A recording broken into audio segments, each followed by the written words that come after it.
Hey, it's Steve Riley. Welcome to the last episode of 2024. Yep, we're saving the best for last. Welcome to the best of 2024, where we're celebrating some of the most popular episodes of this year. Now, before we get too deep into this episode, I want to thank you for investing in growing this year. You may not see it, you may not feel it, but the work you're doing is paying off. It's not only making a difference for you, but it's making a difference for others around you.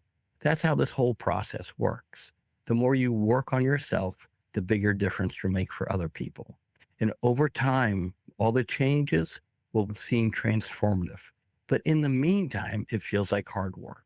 So I just want to let you know, we at Atticus are cheering for you. Keep up the good work. And congratulations on having a great 2024. Towards the end of the introduction, I'm going to give you a brief suggestion on how you can maximize your experience of 2024. I also want to make a quick announcement of a virtual workshop that I'm leading in February. This workshop is designed just for lawyers that have some element of the billable hour in their practice. The workshop's called Level Up Your Billable Practice. The question is, are you leaving money on the table in your billable practice? So on February 27th, I'm personally going to teach a brand new virtual workshop that's designed to help you maximize your income if you're in the billable hour practice. This workshop is designed for training new associates, for paralegals, but most importantly, for attorneys that own their own practice. So if you're looking for ways of maximizing your income through the billable practice, this workshop is for you. I put some information in the show notes. Check it out. I'd love to see you there. Now, the question is, how do we select the best of episodes? Actually, I want to let you know, not only was it difficult, but you helped us out a lot. Most of the episodes were chosen by you. These were the highlights of the most listened to episodes in 2024. Now, it was difficult because we obviously couldn't play all those episodes. So our team went through and pulled out some of the highlights that they thought would help you set up you and your practice for a great 2025. So tell me, what's the number one? What's number one for you? I think number one may even be the most important, which is firm culture.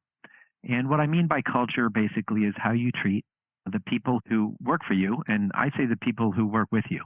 And I actually don't talk about any of my staff as working for me. There's a little mental shift that I started about 20 years ago that regardless of who they are, even if it's a receptionist, I say you work with me. So that's the first little mental shift, is that nobody's under me, nobody's below me. We're all teammates, and I think everybody plays an equal role and has an equally important position in my law firm. So that's the first little mental shift I made. And then about 10 or 12 years ago, 11 years ago, I hired, as at the time an office administrator, someone from Disney World. And her name is Michele. And she was in HR at Disney World in Orlando. And I realized quickly that I was getting for free her training at Disney World, which is the happiest place on earth, supposedly. And she came in, and her immediate mission statement for my law firm was to make it the happiest workplace on earth. And through my playing along with her and encouraging her for the last 11 years, she has made me focus on work culture as the number one item as to how you can grow, is focus on your people and making them happy. And we have so many employee initiatives and employee programs that make sure they know we care about them as human beings and not just as revenue producers. You lead with culture. Why? It Well, doesn't it's make any interesting sense. because you can advertise. I advertise a ton. I spend millions of dollars in advertising. But if you've got turnover as a concept that business owners and lawyers do understand, and they can at least conceptualize the fact that turnover of employees costs you money. They can't directly relate it to a return on investment, but they know that turnover costs you money. So if you have a great firm culture, you'll have the turnover that I have, which is basically none. I have 76 people. Nobody leaves unless they move or their spouse moves. Nobody leaves my company because of the culture. And that is a direct relationship between what you earn, is your longevity of employees. I have at least 10 people who have been with me 10 or 15 years because they won't leave because of the firm culture. They're not going to find a better firm culture.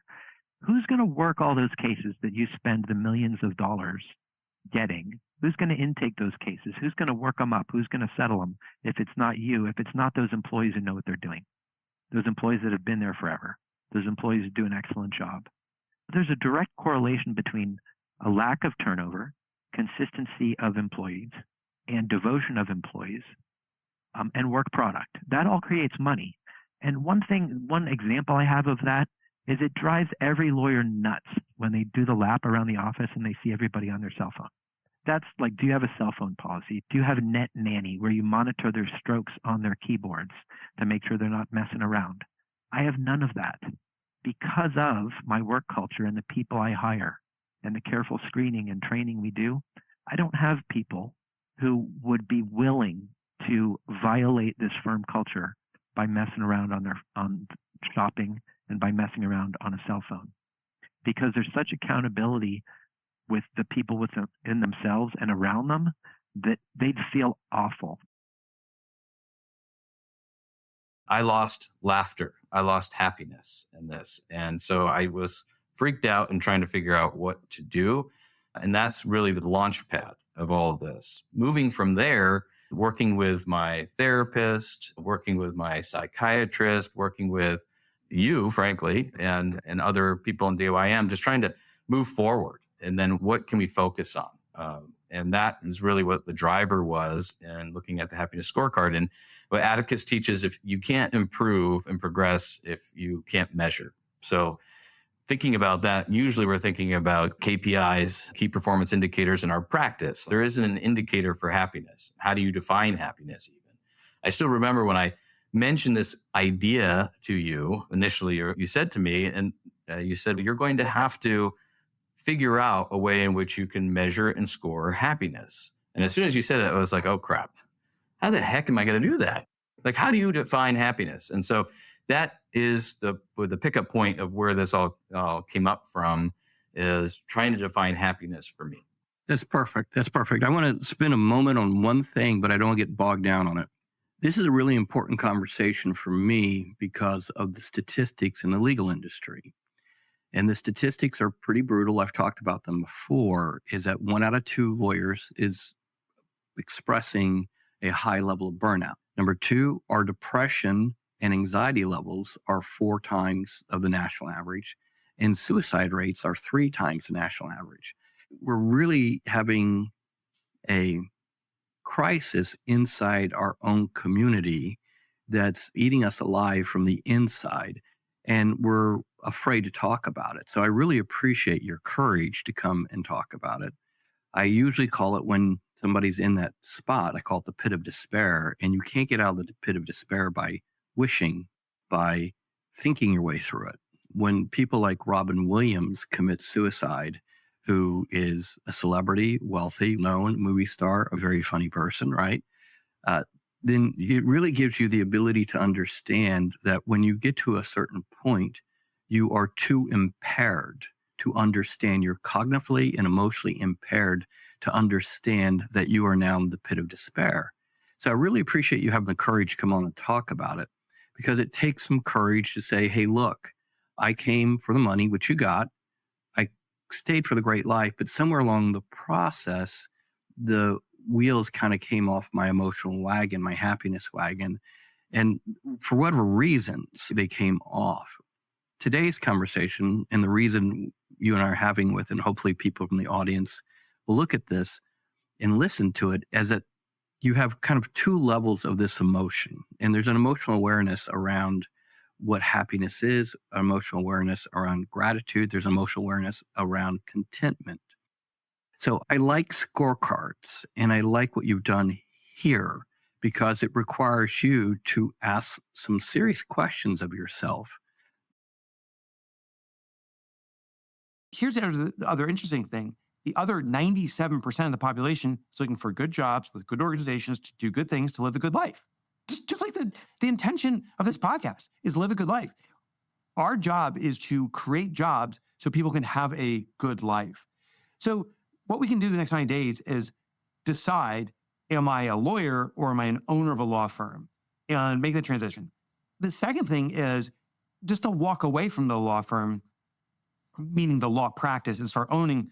It's such an abrupt shift that would probably be damaging. So we do it through what's called fractionalization. What you can do today is you write down every task that you do, the dozens, 100 plus tasks you do. Then realize to find someone that can replace you is a near impossibility. Yet that's what many business owners do. I need to find my clone. Well, if there's a clone exist, she already owns a law firm. Like, we're not going to find it. And they're not going to come work for you. Yeah, no, they're already got their own thing going on. So the expectation is very unrealistic. But there are fractions of us. There's people that want to do the administrative functions that we do. There are people that want to do the research we do. There's people that want to be in their courtroom. And you can break this up perhaps to 3 or 4 people on a part-time basis or a contractual basis. But start pulling fractions of yourself out. And that's how you start extracting yourself from the business.